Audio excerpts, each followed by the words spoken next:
Mateus capítulo 14, tem uma mensagem importante para nós, e eu espero que você também abra a sua Bíblia aí, para que a gente possa interagir com a palavra de Deus e com o Espírito Santo.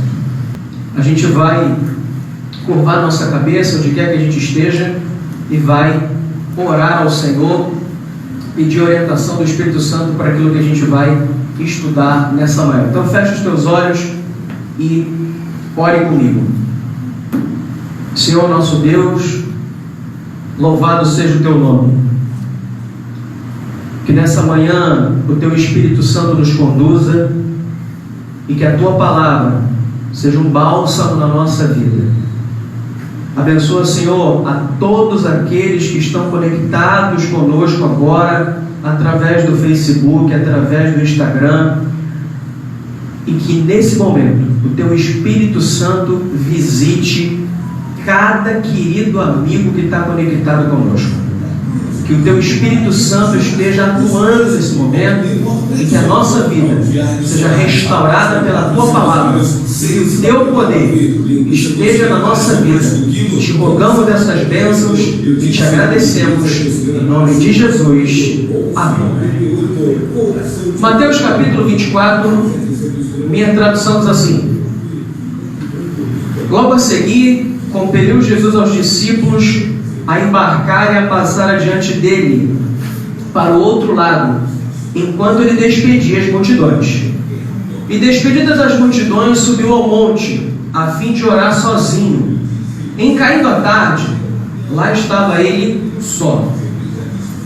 Entretanto, o barco já estava longe, a muitos estádios da terra, açoitado pelas ondas, porque o vento era contrário. Na quarta vigília da noite, foi Jesus ter com eles andando por sobre o mar. E os discípulos, ao verem-no andando sobre o mar, sobre as águas, ficaram aterrados e exclamaram: é um fantasma!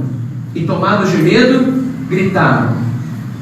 Mas Jesus imediatamente lhes disse: tende bom ânimo, sou eu, não temais. Respondendo-lhe Pedro, disse: se és tu, Senhor, manda-me ir ter contigo por sobre as águas. E ele disse: vem.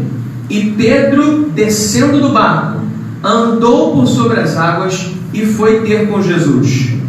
Reparando, porém, na força do vento, teve medo, e começando a submergir, gritou: salva-me, Senhor! Prontamente Jesus, estendendo a mão, tomou e lhe disse: homem de pequena fé, por que duvidaste? Subindo ambos para o barco, cessou o vento, e os que estavam no barco o adoraram, dizendo: verdadeiramente és filho de Deus. Esse texto, queridos, tem alguns detalhes importantes, algumas coisas interessantes que merecem a nossa atenção e traz para nós alguns questionamentos que, se respondido da maneira correta, vai fazer com que a nossa fé seja extremamente fortalecida, seja extremamente fortificada pelo poder do Espírito Santo. Aqui o relato menciona que Jesus Cristo, logo após ter multiplicado os pães e peixes, que esse relato acontece exatamente após esse maravilhoso milagre de Cristo, em que aproximadamente 5.000 homens, sem contar mulheres e crianças, foram alimentados por Cristo Jesus. E agora, depois disto, os discípulos e a multidão que ali estava tinham uma ideia equivocada a respeito de Cristo e pensavam que Cristo seria uma espécie de rei terreno que viria libertar Israel e que viria saciar a fome da humanidade, apenas isso. Mas a gente sabe muito bem que Cristo é muito mais do que isso. E uma vez que os discípulos entraram nessa onda da multidão, Cristo então resolveu fazer com que os discípulos passassem para o outro lado, no barco do Mar da Galileia, Mar de Genezaré, Lago de Tiberíades. Os três é o mesmo lugar, é o mesmo lago que tem essas nomenclaturas diferentes. E agora Cristo então resolve despedir as multidões. Ele então manda os discípulos passarem para o outro lado e fica com as multidões, despede as multidões, e logo a seguida, em despedindo as multidões, diz a Bíblia que ele foi ao monte a fim de orar sozinho. Cristo fazia isso de vez em quando, ou, para ser bem sincero, fazia isso sempre, né? Se retirava para orar, para falar com o Pai, para estar em contato direto com Deus Todo-Poderoso, e Cristo fazia isso sempre em sua vida, deixando para nós esse exemplo fantástico que nós também devemos seguir. Agora, a Bíblia diz que o barco estava longe, já de madrugada, e aí uma tempestade açoitou os discípulos, mas é importante notar que esses discípulos aqui eram pessoas que estavam, alguns deles, acostumados com esse tipo de situação. Eram pessoas que estavam acostumadas com tempestade, estavam acostumadas a lidar com isso, porque pelo menos Pedro, Tiago e João, a gente tem certeza de que eram pescadores, e o mar era a vida deles. Então eles passavam por isso o tempo todo, quase que constantemente, mas agora eles estavam diante de uma tempestade da qual eles não estavam tendo controle da situação, porque Cristo não estava no barco com eles da maneira como eles pensavam. E agora eles se viram sozinhos numa tempestade, e diz a Bíblia que na quarta vigília da noite Jesus Cristo aparece andando por sobre as águas, diz a Bíblia. É interessante notar, irmãos, que essa quarta vigília seria aproximadamente entre 3 da manhã e 6 da manhã. Os judeus dividiam a noite em 4 vigílias, de 6 às 9, de 9 à meia-noite, de meia-noite às 3 e de 3 às 6 da manhã. Então, se era a quarta vigília, provavelmente era entre 3 e 6 da manhã. Mas se você reparar bem, esse é o momento que você pode até concordar comigo aí, onde você estiver, você pode muito bem lembrar comigo que esse é o momento em que o sono está mais gostosinho, né? Esse é o momento em que o sono está mais profundo, em que a gente está dormindo melhor, está dormindo bem. Esse é o momento de maior escuridão. Esse é o momento em que a noite está mais escura. E nos dias em que a gente vive, não só mais escura, mas também mais perigosa. E isso não se resume aos dias em que a gente vive, porque na verdade o mal, ele sempre gosta de trabalhar na escuridão. O mal sempre é representado pelas trevas, e o mal gosta de trabalhar com a escuridão. E agora, na quarta vigília da noite, no momento mais escuro da noite, Cristo aparece andando por sobre as águas. E aqui já tem uma primeira lição importante para nós. Nesse contexto, quando a gente está no momento mais escuro da vida, quando a gente está passando as maiores dificuldades da vida, é nesse momento de escuridão que Cristo aparece reluzente para resolver a nossa situação e o nosso problema. Amém? É nessa situação, é ali que Cristo gosta de chegar. É quando o mal acha que está levando vantagem e está vencendo, é que o bem aparece, Cristo aparece para resolver o problema. Mas é interessante que na nossa vida, quando a gente passa por essas situações, quando a gente passa por essas situações de desespero que a gente tem na nossa vida, é quando o ente querido está doente, é quando alguém morre na família, é quando o emprego de anos é perdido e agora ninguém sabe o que fazer, como é que vai fazer para comer, para sustentar, para pagar as contas, para pagar água, luz, telefone, gás, internet e tudo mais. A gente começa a ficar meio perdido, meio desesperado, achando que as coisas agora vão caminhar e vão dar tudo errado. Nada mais vai funcionar e parece que agora é a nossa derrota, agora é a derrota final. Como o momento que a gente está vivendo agora. Ninguém nunca viu na história da humanidade uma pandemia parecida com essa. Um vírus parecido com esse.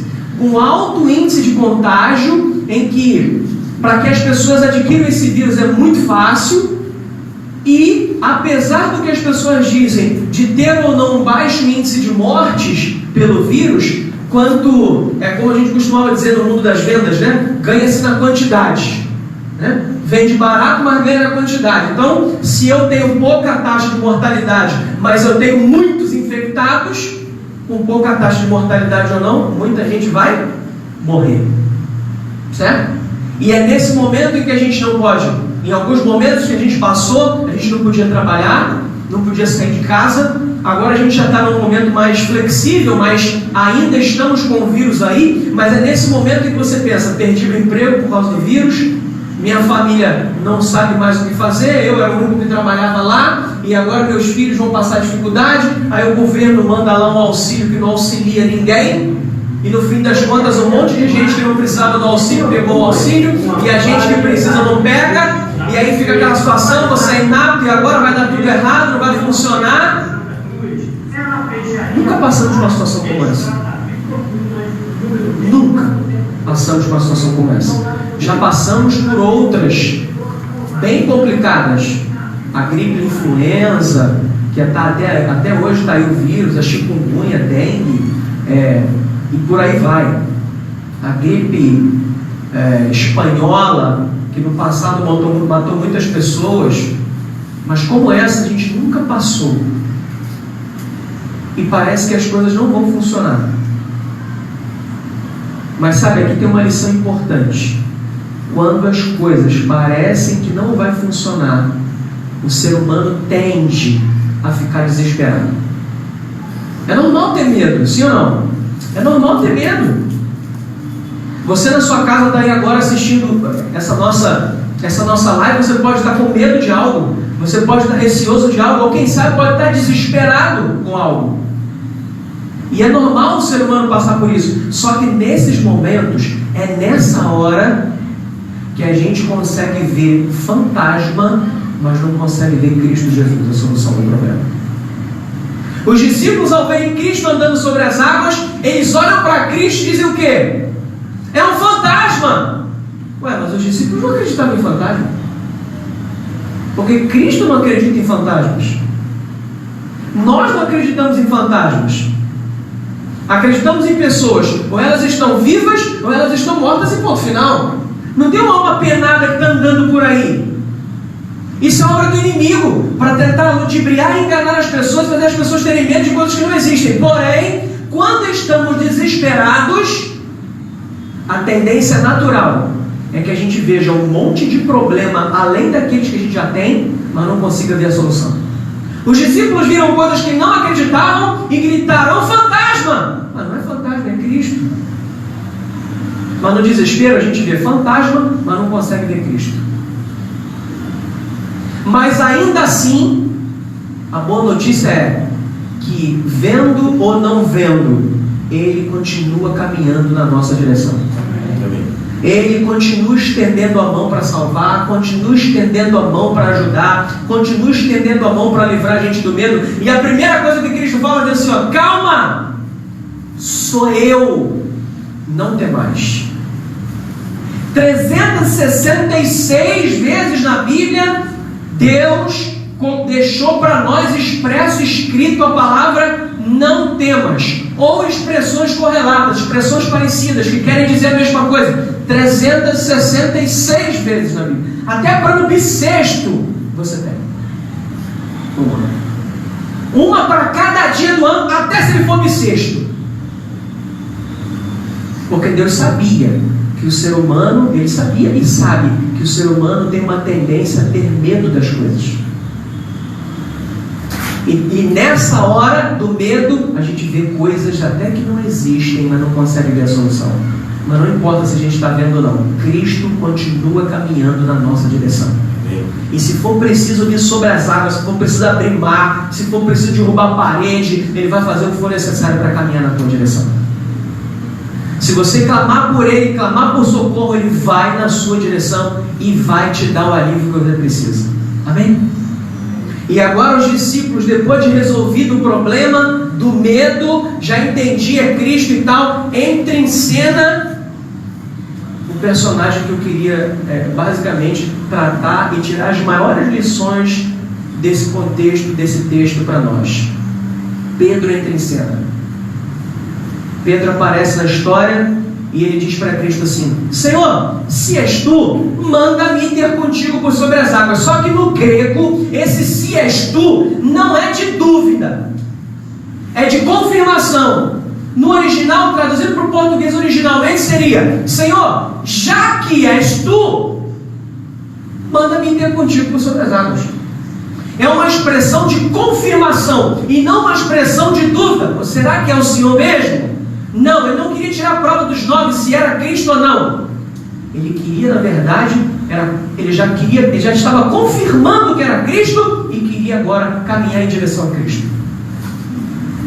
Agora eu pergunto, qual era o lugar mais seguro naquela tempestade, naquele momento? Pensa aí na sua casa. Você que está aqui com a gente, pensa. Qual era o lugar mais seguro para estar naquele momento da tempestade? Só tinha um barco, Cristo lá no meio da água andando, o mar em volta ali, água em volta. E agora, qual o lugar mais seguro nessa situação? A princípio, o lugar mais seguro, humanamente falando, seria o barco. O lugar mais seguro naquele momento era o barco. Ué, mas o Pedro está querendo sair do lugar mais seguro. E ele diz: Senhor, se és tu, manda-me ter contigo por sobre as águas. Jesus falou o quê? Então, vem. E aí Pedro, pasmem, sai do barco, do lugar teoricamente mais seguro naquele momento, e vai andar sobre as águas. Queridos, Jesus andar sobre as águas é uma coisa normal, não mudou nada. Andar sobre as águas, faz assim com o dedo, as coisas acontecem, haja luz, e a luz aparece, como foi na criação, o verbo criador de Deus, normal. Agora, Pedro andar sobre as águas, aí a coisa muda de figura. Eu andar sobre as águas, aí a coisa é totalmente... E digo mais, Pedro nunca mais esqueceu essa experiência. Enquanto Pedro esteve vivo, isso ficou latente em sua vida. Eu andei sobre as águas. E ele foi o único ser humano da face da terra normal que andou sobre as águas. E agora Pedro caminha sobre as águas, mas a Bíblia diz que num dado momento, ao caminhar sobre as águas, e ao que parece para nós, não está escrito, mas o que deixa claro, ou pelo menos transparecer para nós, é que essa experiência durou 2 segundos. Está andando sobre as águas, de repente a Bíblia diz assim, ó, e teve medo, e reparando porém na força do vento, começou a fazer o quê? A afundar. E ao começar a afundar, ele faz uma oração: Senhor, salva-me. E Cristo faz o quê? Faz a especialidade dele. Qual a especialidade de Cristo? Salvar, irmãos, amém?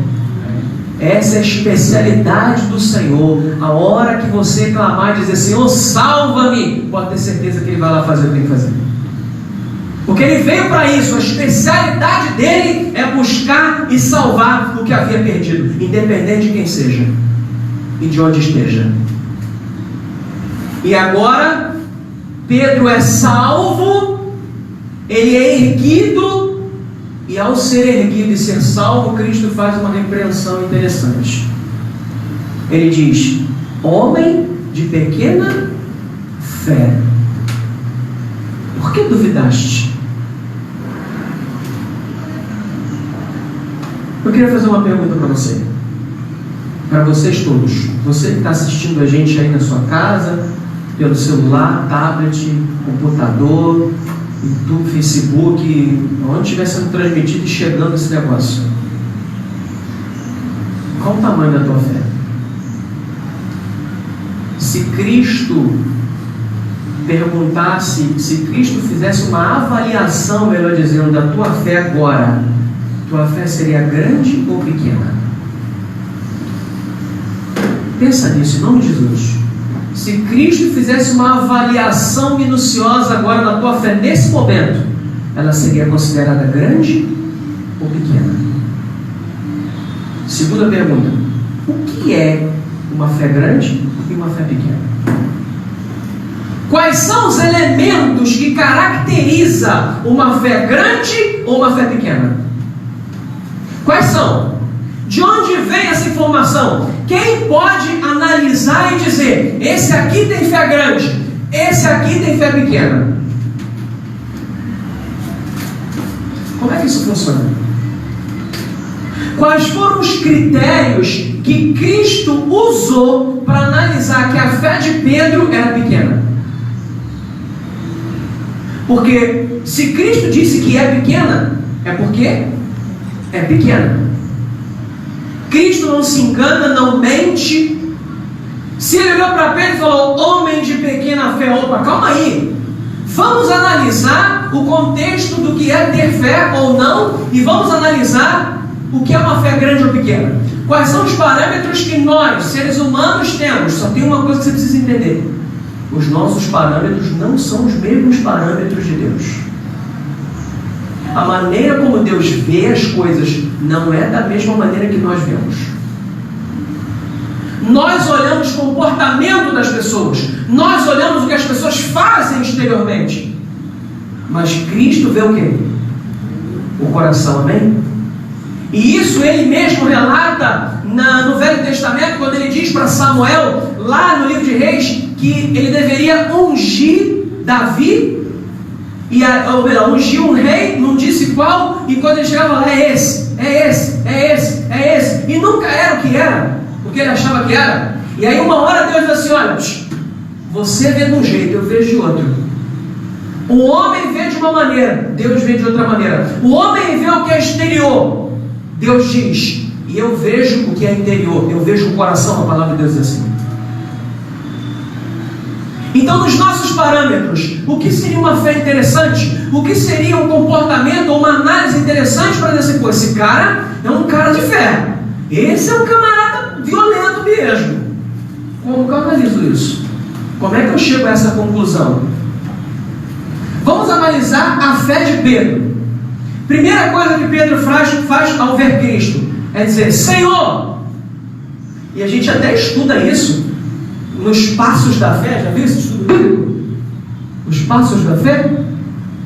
Em que você tem alguns passos que você precisa dar para que você demonstre fé em Cristo e possa, quem sabe, ser batizado e tudo mais. A gente tem até estudo bíblico disso. E um dos passos da fé, o negócio aqui está meio bugado aqui. E um dos passos da fé, está bugado, não cabe. Um dos passos da fé, irmãos, é exatamente reconhecer a Cristo Jesus como Senhor. Não sei se você já ouviu falar disso.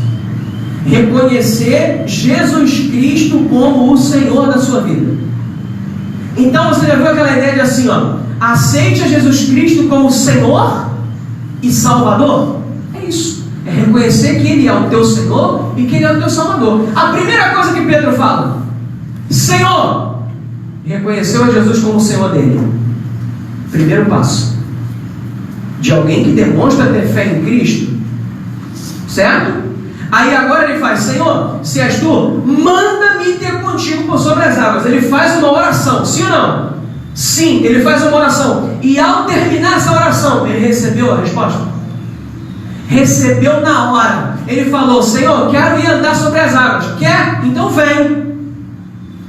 Quantas pessoas eu conheço, inclusive eu mesmo, há anos orando e buscando uma bênção e ela não vem? Quantas pessoas estão orando e buscando uma bênção e ela até hoje não veio? 10 anos, 15 anos, 20 anos. Tem gente que está orando há 30 e até mais do que isso, e até agora aquela devida bênção que ele pediu não veio até agora. E a de Pedro? Na hora, Senhor, eu quero ir sobre as águas. Quer? Então, vem. Resposta imediata da oração. E aí, depois da resposta vem, ele tem um outro ato de fé. E esse ato é importante. É de quem tem muita fé. É um ato de confiança. Quem tem fé grande, confia em Deus, sim ou não? Sim, entrega teu caminho ao Senhor. E o restante do texto diz o quê? Confia nele. E o mais? É assim que funciona. Salmo 37. Então confiança. Por que confiança? Porque o lugar mais seguro parecia ser o barco. Ele, no entanto, sai. E meu amigo, a tempestade não tinha cessado. A tempestade não tinha parado. A tempestade não tinha diminuído. A tempestade continuava lá. A mesma tempestade que fez com que eles vissem fantasma era a mesma que estava lá ainda. No entanto, Pedro, ainda assim, confiando em Jesus, saiu do barco. Naquela situação tem que ter muita confiança para sair do barco, sim ou não? Muita confiança. E ele fez isso. E isso é indício de uma fé grande ou pequena? Uma fé grande ou pequena? Uma fé grande. Aí agora, para completar a fé grande de Pedro, mas que Cristo disse que era pequena, para completar, ao confiar em Deus, reconheceu Jesus como Senhor, fez a oração e respondeu, a oração foi respondida, ou seja, a resposta imediata à oração. Depois, ele teve confiança em Deus e, por último, operou um milagre, porque foi o único ser humano a andar sobre as águas. Eu pergunto, tem que ter fé grande ou pequena para andar sobre as águas? Tem que ter fé grande ou pequena para andar sobre as águas? E eu pergunto, quem gostaria de ter uma fé igual a de Pedro? Quem não gostaria de ter uma fé igual a de Pedro? Que pede e recebe, que opera milagres, que reconhece Jesus Cristo como Senhor e Salvador, que confia plenamente a ponto de colocar sua vida em jogo para andar sobre as águas. Quem não queria uma fé dessa? No entanto, essa fé foi considerada por Cristo como pequena. Por quê? A resposta a essa indagação resolve o nosso problema dessa manhã. A resposta a essa indagação resolve o nosso problema dessa manhã.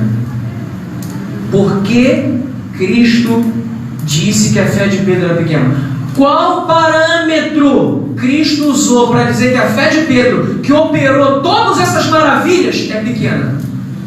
Porque nós, seres humanos, quando olhamos para as pessoas e vemos as pessoas, você pede oração para ela, ela ora por você e você é abençoado. Essa pessoa tem fé grande ou pequena para nós? Grande. O indivíduo passa por um monte de coisa e confia em Deus, continua confiando e sai vitorioso no final. O cara tem uma fé tremenda para nós. Mas para Deus, parece que essas coisas não são parâmetros para analisar se você tem fé grande ou pequena. Para Deus parece que os elementos são diferentes. E na verdade são. Na verdade, queridos, existe uma coisinha só. É uma palavra, é um gesto, é uma filosofia de vida, é um contexto que pode fazer a diferença e determinar se você tem fé grande ou pequena. E que às vezes nem você mesmo sabe. Às vezes eu pergunto, se Deus avaliasse tua fé hoje, seria grande ou pequena? E você já pensa assim, a minha seria bem pequenininha. E aí se você está na igreja, e está todo mundo na igreja, as pessoas começam a fazer assim para você, ó. Mas aí na sua casa, talvez, você aí na sua casa, assistindo quando eu falei, se Deus analisar a tua fé, vai ser grande ou pequena? De repente você fez aí, eu não vi, mas de repente você fez aí, ó. A minha é assim, pequenininha. Só que na verdade, fé pequena ou grande não é um problema, porque Cristo disse que quem tem uma fé do tamanho de um grão de mostarda, moveria até montanha, sim ou não? Qual é o parâmetro? O que faz de alguém, o que faz com que a fé de alguém seja grande ou seja pequena? É uma coisa simples. Por que Pedro teve a sua fé avaliada por Cristo como pequena fé? Sabe por quê? Porque tudo que ele fez foi fantástico, mas durou muito. Durabilidade. Fez o estardalhaço danada, andou sobre as águas. Fez o estardalhaço danado, andou sobre as águas, fez oração, fez tudo. Ninja, violento, por alguns segundos. Aí eu me lembro de algumas pessoas que ao longo desses meus poucos anos na igreja, 17 anos, algumas pessoas entraram na igreja, fizeram um rebuliço na igreja danado, salvaram quase o mundo todo. 2 meses depois sumiu. E pregava, cantava, dava salto mortal e cara era violento, sabia? Tocava violão de cabeça para baixo, fazia tudo. 2 meses depois sumiu. A minha mãe chamava isso, sabe de quê? Fogo de palha. Dá um fogaréu, rapaz. Mas dura quanto tempo? Alguns minutos, dependendo da quantidade de palha. Sim ou não? O problema da fé de Pedro naquele momento foi a durabilidade. E na Bíblia você não vai encontrar essa palavra, mas a expressão que mais se assemelha a ela chama-se perseverança. Fé grande ou pequena não está em atos, não está em fazer coisas grandiosas, mas está em perseverar até o final. Está em não desistir nunca, independente dos problemas que passa, independente da situação, independente da pandemia, independente da doença, independente do desemprego, independente de qualquer coisa. Vai com Cristo até o fim. Aí você pode até achar que a tua fé é pequena, mas para Deus tu tem uma fé do tamanho de um monte. Porque o que determina uma fé grande ou pequena de alguém não são os atos dessa pessoa. Não é porque ele prega muito, bota um terno e uma gravata, fala bem bonito, fala inglês, francês, espanhol, alemão, aramaico, hebraico, grego. Não é por isso. Não é pela quantidade de pessoas que converte, não é pela quantidade de vezes que ele leu a Bíblia. Tem gente, irmãos, que acha que tem uma fé grande e se gaba disso porque leu a Bíblia 10 vezes, de Gênesis a Apocalipse. Pergunta para ele no contexto da Bíblia, ele não sabe. Desde quando ler Bíblia é sinônimo de ter muita fé. Bíblia não é para ser lida, Bíblia é para ser estudada. Você lê jornal, lê revista, lê um livro qualquer. Bíblia é para se estudar, para que isso entre na tua mente e nunca mais saia. Isso é a Bíblia. Qual é o parâmetro então para a fé de Pedro? Durabilidade, perseverança. E aí Cristo corrobora com essa minha ideia, não minha, mas do Espírito Santo, quando ele diz no capítulo 24 de Mateus, ele diz assim: aquele porém que perseverar até o fim, esse será salvo. Apocalipse capítulo 3 vai dizer assim: ser fiel até a morte, e dar-te-ei a coroa da vida. Há um vencedor. É sempre assim. E eu pergunto: alguém que corre uma maratona, se desistir no meio dela, venceu a maratona? O vencedor tem que ir até onde? Enquanto não cruzar a linha de chegada, ele não é vencedor de nada. E grave essa palavra, essa frase que eu vou te dizer agora, que vai ser importante para a tua vida. Grave isso. As pessoas não fracassam, as pessoas desistem. Porque se você não desistir, tu vai ter sucesso. Pode demorar, mas tu vai chegar. Edson estava para inventar lâmpada, ele mesmo? Não é isso, Irã Edson? Quando ele estava para inventar lâmpada, ele tentou 300 vezes e não funcionou. Tentou 300 vezes e não funcionou. E ele mesmo relata que as vezes que ele tentou e não funcionou foram maneiras pelas quais ele aprendeu de que daquele jeito não funciona. E ele aprendeu como não fazer até que ele conseguiu fazer. Queridos, nossos problemas nunca se resolvem de hoje para amanhã. A nossa vida não muda de hoje para amanhã. A nossa vida continua, porque a gente está vivo por muito tempo. E é um processo. O que eu não posso fazer? Desistir.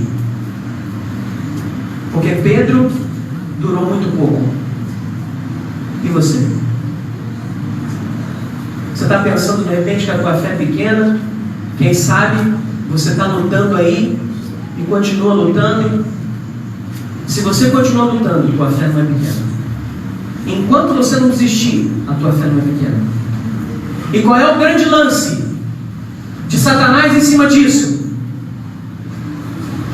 O maior problema que a gente tem, eu vou dizer para você, e alguns podem pensar até que é esquisita essa fala, mas não é. O nosso maior problema não é o pecado. Não é. E eu explico por quê. Porque o nosso problema maior, não estou dizendo que não é um problema, mas não é o nosso maior problema. Por que não é? Porque para esse problema já tem uma solução pronta na cruz do Calvário. Cristo Jesus, o Salvador. Então esse problema já está resolvido. Nosso maior problema não é o pecado. Nosso maior problema é quando em pecado Satanás coloca na nossa mente que quando a gente peca, ele se debruça sobre nós e começa a dizer: tá vendo aí? Você não serve para isso. Tá vendo aí? Esse negócio não é para você. Esse negócio de crente serve para todo mundo, menos para você. Esse negócio de igreja não serve para você. Toda vez você comete o mesmo erro. Eu aviso, eu falo, mas você continua tentando. Desiste desse negócio, larga esse negócio de mão. E é quando você desiste, aí Satanás recebeu a vitória dele. Enquanto você continuar lutando, o pecado não é o maior problema, porque para esse problema Jesus Cristo deu a solução na cruz do Calvário. Nós só precisamos tomar posse dessa vitória. Não desistir. Continuar até o final. Talvez você está me assistindo aí em casa agora, talvez você está vendo isso aqui agora e está pensando em desistir, estava pensando em abandonar tudo, estava achando que para você não ia dar certo. Quem sabe você estava achando que a tua oração não passava do teto, que a tua fé era pequena. Só que eu vou te falar um negócio importante: tua fé não precisa passar do teto não, viu? Porque Cristo não está lá em cima, Ele está do teu lado. Se você nem falar, Ele vai te ouvir, porque ele sonda mentes e corações. O que Satanás mais deseja é fazer a gente desistir. Não desista de Jesus. Vamos com Ele até o final. A pandemia está complicada, tá? Ainda tem muita gente morrendo, muita gente morrendo. A gente está aqui fazendo um culto sem ninguém, só a equipe técnica, porque não dá para aglomerar todo mundo na igreja e fazer um culto como a gente fazia, e se abraça, beija e tudo mais, todo mundo junto. Não dá mais. Tá difícil, sim, tá complicado, mas não desista, porque tudo isso vai passar. Assim como a tempestade passou e os discípulos saíram vitoriosos e vivos daquela tempestade, a nossa também vai. E se não passar? Azar. Nós vamos continuar aqui, perseverando e lutando até o final. Vamos continuar lutando para que essa mensagem chegue na tua casa. Vamos continuar transmitindo pelo Facebook, pelo WhatsApp, tudo que é troço que imaginar e que criar e inventar. A gente vai tentar fazer, vai inventar mecanismo, mete máscara e faz o que for necessário. Mas o que a gente não pode fazer é desistir. Jamais. E a Bíblia fala que nós não somos daqueles que retrocedem, mas dos que avançam para a salvação. Então eu queria que você tivesse isso na sua mente agora. E eu queria fazer um apelo ao teu coração, onde você estiver. Na tua casa, no teu carro, onde você estiver agora. Eu queria fazer um apelo para você. Não desista de Jesus. Eu queria fazer um apelo para você. Não volta, não retroceda, porque há esperança para nós. Há esperança para cada um de nós. Está difícil, eu sei que está. Eu não sei, eu não tenho como saber quais problemas que você passa, está passando por causa da pandemia ou por qualquer outra coisa. Mas uma coisa eu sei: o nosso Deus é grande, é solucionador de problema. Então, em nome de Jesus, olha bem para mim agora. Que eu vou olhar para essa câmera como se estivesse olhando para você, nos seus olhos, como se você estivesse sentado aqui na igreja. Eu vou olhar para você e você olha para mim em nome de Jesus. A gente vai fazer uma oração final agora. Mas para fazer essa oração, eu queria que você na sua casa tomasse uma decisão ao lado de Jesus. Eu queria que você olhasse para mim com toda a sinceridade que há no teu coração, e que você se colocasse em pé e dissesse para Deus assim: ó, eu não quero desistir nunca. Eu quero ir até o final. Eu quero ser um vencedor. Eu quero ter fé grande. E para ter fé grande, não precisa fazer muitas coisas. Só precisa não desistir. E se você quer ir com Cristo até o final, se você quer fazer parte dessa oração como alguém que decidiu que não quer desistir. Ah, mas amanhã não chegou. É hoje, aqui e agora. Qual é a decisão que você vai tomar aqui agora? Você quer desistir? Se desistir, aí sim Satanás recebe a vitória. Se não, Cristo é vitorioso na tua vida. Não desista. Mesmo que esteja difícil, mesmo que os erros não estejam diminuindo, não desista. Fique em pé na tua casa, onde você estiver, na frente da televisão, do celular. Se coloque em pé onde você estiver, no carro, dá uma paradinha no acostamento, no estacionamento. Fica em pé, fique em oração. Mas diga para Jesus nessa manhã: eu não quero desistir jamais. Eu quero ir até o final. Eu vou ser um vencedor, porque quem está com Cristo já é um campeão. Nós vamos orar. E eu espero que você tenha tomado a decisão ao lado de Jesus. Não desista. Não desista. Se for necessário, Ele anda sobre as águas. Se for necessário, Ele abre o mar. Se for necessário, Ele muda curso de rio. Se for necessário, Ele faz o rio voltar a ter água. Ele faz o que for necessário. Mas Ele vai fazer o que for necessário para te alcançar, para chegar até você. E você não está esquecido por Deus. Tome uma decisão hoje em nome de Jesus. Fique em pé onde você estiver. E nós vamos orar, encerrando esse culto, pedindo a bênção de Deus sobre a tua vida e sobre a tua família. Feche os teus olhos, curva a sua cabeça, fique em pé e diga para Deus: eu não quero desistir. Eu quero ir até o final. E no final, Cristo vai me dar salvação. E vai te dar salvação em nome de Jesus. Curva a sua cabeça, feche os seus olhos e vamos orar ao Senhor. Senhor nosso Deus, louvado seja o teu nome, porque mesmo nessas dificuldades, mesmo nas horas mais escuras da noite dos problemas, o Senhor aparece reluzente e poderoso para resolver o nosso problema. Obrigado, Senhor, pelo que Tu és. Obrigado, Senhor, pelo que Tu fizeste na cruz por nós. Obrigado por ter nos dado a vitória. E obrigado porque pela graça, se nós tão somente não desistirmos, a nossa fé já é considerada grande aos olhos do Senhor. Pai querido, diante de nós agora, espalhado por esse Brasil e quem sabe até fora dele, pode ter alguém que está ouvindo a gente, que está vendo a gente agora. Em nome de Jesus, abençoa essas pessoas. Em nome de Jesus, dê forças a elas, porque elas ficaram em pé, onde quer que elas estejam, dizendo: não quero desistir. Então ajuda-nos, Senhor, para que jamais desistamos dos Teus caminhos. Não importa, Senhor, o que temos passado, cremos no Teu nome poderoso, cremos na Tua graça maravilhosa.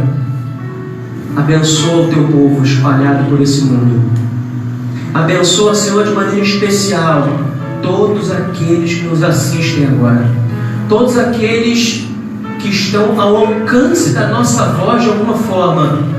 Receba o toque do Espírito Santo, receba a salvação, receba a graça, receba a cura, receba o perdão, e que o Teu nome seja exaltado, Senhor, na vida daqueles que ficaram em pé agora dizendo: não quero desistir, e que Satanás seja derrotado em nome de Jesus. Amém.